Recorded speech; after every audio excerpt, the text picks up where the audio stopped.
is a game? I ask this question because it is a very relevant question surrounding games like Gone Home. Many YouTubers like TB define a game as something with set rules, mechanics, a challenge to rise above, and has some sort of fail state. Others proclaim that a game just being interactive is where we draw the line. I've heard the phrase interactive movies stamped on certain games by the majority. A game with lengthy cutscenes and very little gameplay and interaction. These aren't the only criticisms brought to the table when it comes to Gone Home. They also stem from the kind of people who recommend Gone Home. The feminists, SJWs, the Aeneas Arcasians, and Zoe Quinns.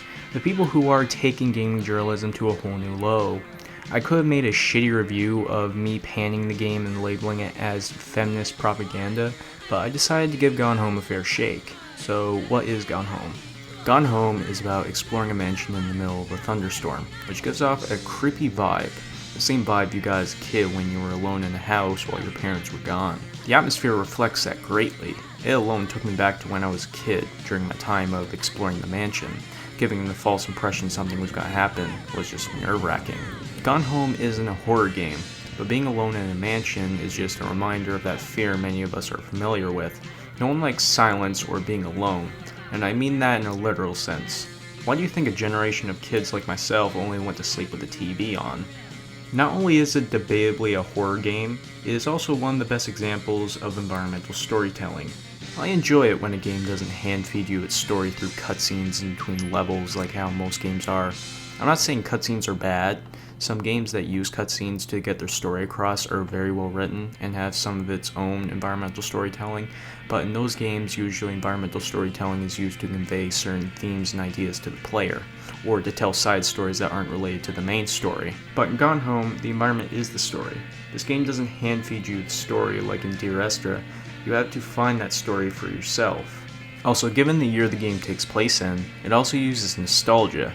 This takes place in a time where people write down button combinations rather than looking them up on the internet.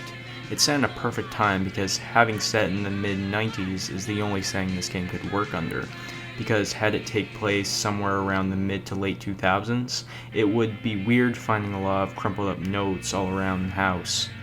When today a lot of our notes are sent through email and text messages, and it would be even more weird if the game had you looking through a history of text messages.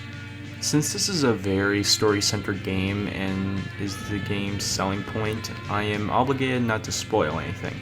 Though the game has been out for 2 years now, I would much rather recommend you to check it out for yourself. But only when it's on sale, because truth be told, this is a very short game.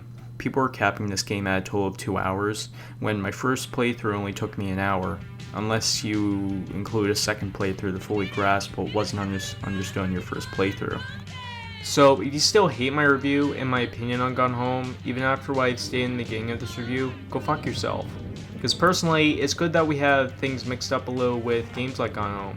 I would much rather play something different than to play another bland shooter.